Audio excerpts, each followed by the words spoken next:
Madam, ಏನು KPSC ಇಂದ ಪಶು ವೈದ್ಯಾಧಿಕಾರಿಗಳನ್ನ ನೇಮಕ ಮಾಡೋದಕ್ಕೆ ಒಂದು ಎಕ್ಸಾಮ್ ನಡೀತದೆ, ಏನು ಜನವರಿಯಲ್ಲಿ ಎಕ್ಸಾಮ್ ನಡೀತದೆ. ಅದು ಈಗ 17ನೇ ತಾರೀಕು ಫೈನಲ್ ಲಿಸ್ಟ್ ಬೀಳ್ತಾರೆ. ಅದಕ್ಕೆ ಮೊದಲು ಒಂದು ಪ್ರಿಲಿಮಿನರಿ ಒಂದು ಎಲಿಜಿಬಲ್ ಲಿಸ್ಟ್ ಅಂತ ಹೇಳಿ ಬಿಡ್ತಾರೆ.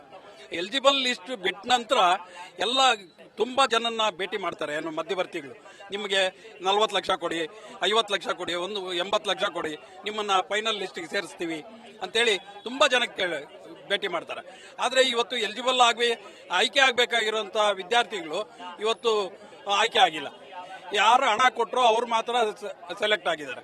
ಇಂತಹ ಪರಿಸ್ಥಿತಿಯಲ್ಲಿ ಯಾಕೆಂದ್ರೆ KPSC ಚೇರ್ಮನ್, ಮಾಜಿ ಚೇರ್ಮನ್ ಶಿವಶಂಕರಪ್ಪ ಅವರು ಇದಾರಲ್ಲ, ಅವರ ರಿಲೇಟಿವ್ಸು ಸಹ ಇವತ್ತು ಫೈನಲ್ ಟಾಪ್ ಅಲ್ಲಿ ಲಿಸ್ಟ್ ಅಲ್ಲಿ ಸೆಲೆಕ್ಟ್ ಆಗಿರುವಂತದನ್ನ ನಾವು ನೋಡ್ತಾ ಇದ್ರೆ ಇವತ್ತು ನಮಗೆ ಅನುಮಾನ ಕಾಡ್ತದೆ. ಯಾಕಂದ್ರೆ ಇವತ್ತು ಎಲ್ಲ ರೈತರ ಮಕ್ಕಳು ಇವತ್ತು 70 ಲಕ್ಷ 80 ಲಕ್ಷ ಕೊಡುವಂತ ಶಕ್ತಿ ಇಲ್ಲದೆ ಇರುವಂತಹ ರೈತರ ಮಕ್ಕಳು ಇವತ್ತು ಅವ್ರಿಗೆ ಎಲಿಜಿಬಲ್ ಇದ್ರೂ ಸಹ ಇವತ್ತು ಆಯ್ಕೆ ಆಗದೆ ಇರುವಂತದನ್ನ ನಾವಿಲ್ಲಿ ಕಾಣ್ತಾ ಇದ್ದೀವಿ. ಅದರಿಂದ ಏನಿವತ್ತು ನಾವು ಸರ್ಕಾರಕ್ಕೆ ಒತ್ತಾಯ ಮಾಡೋದು ಇಷ್ಟೇ, ಕೂಡಲೇ ಮುಖ್ಯಮಂತ್ರಿಗಳು ಈ ಲಿಸ್ಟ್ ನ ತಡೆ ಹಿಡಿಬೇಕು. ಏನು ಇವತ್ತು ಸೂಕ್ತವಾದಂತಹ ತನಿಖೆ ಆಗಬೇಕು. ತನಿಖೆ ಆದ ನಂತರ ಏನು ಮುಂದೆ ಮರುಪರೀಕ್ಷೆ ಮಾಡಿದ್ರೆ ಮಾತ್ರ ಇದು ಸರೋಗ್ತದೆ. ಯಾಕೆಂತಂದ್ರೆ ನಮ್ಮ ಮುಖ್ಯಮಂತ್ರಿಗಳು ದೆಹಲಿಯಲ್ಲಿ ಹೋಗಿ ಒಂದು ಹೋರಾಟ ಮಾಡ್ತಾರೆ, ಏನು ನೀಟ್ ಬಗ್ಗೆ ಹೋರಾಟ ಮಾಡೋದಲ್ಲಪ್ಪ, ನಿಮ್ಮ ಬುಡದಲ್ಲೇನೆ ಈಗ ಇಷ್ಟೊಂದು ಹಗರಣಗಳು ನಡೀತಾ ಇದೆ, ನೀವು ಇದನ್ನು ಸ್ವಲ್ಪ ನೋಡಿ, ಇಲ್ಲಿನ ಮಕ್ಕಳ ಭವಿಷ್ಯನೂ ನೋಡಿ, ಇಲ್ಲಿನ ರೈತರ ಮಕ್ಕಳ ಭವಿಷ್ಯ ನೋಡಿ, ಇಲ್ಲಿ ರೈತರು ಏನಾಗಿದ್ದಾರೆ ಅನ್ನೋದ್ರ ಬಗ್ಗೆ ನೋಡಿ.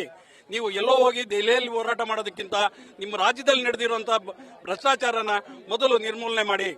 ಯಾಕೆಂತಂದ್ರೆ ಒಬ್ಬ ಅಧಿಕಾರಿ ಭ್ರಷ್ಟನ ನೀವು ಆಯ್ಕೆ ಮಾಡಿದ್ದೆ ಆದ್ರೆ ಅದು ಲಕ್ಷಾಂತರ ಕೋಟ್ಯಾಂತರ ಜನಕ್ಕೆ ತೊಂದರೆ ಆಗ್ತದೆ. ಯಾಕೆಂತಂದ್ರೆ ಅವರು ಒಬ್ಬರಿಗೋಸ್ಕರ ಕೆಲಸ ಮಾಡೋದಿಲ್ಲ.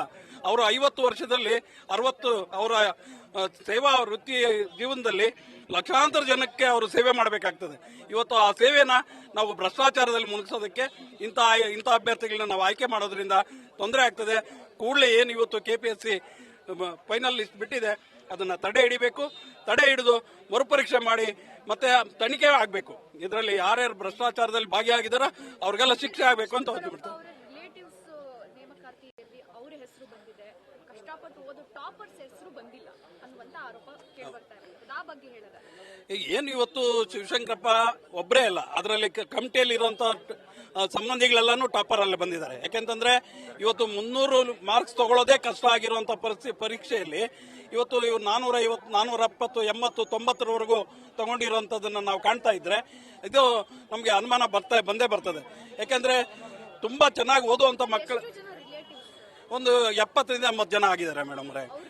ಅವ್ರ ರಿಲೇಟಿವ್ಸ್, ಅವ್ರ ಸಂಬಂಧಿಗಳು ಮತ್ತೆ ಅವರ ಮಧ್ಯವರ್ತಿಗಳ ಅಬ್ನಿ ಶಿವಪ್ಪ, ಕರ್ನಾಟಕ ರಾಜ್ಯ ರೈತ ಸಂಘದ ರಾಜ್ಯ ಕಾರ್ಯಾಧ್ಯಕ್ಷರು. ನ್ಯೂಸ್ ಫಸ್ಟ್, ನಿರ್ಭೀತಿಯಿಂದ ನಿಮ್ಮ ಪರವಾಗಿ.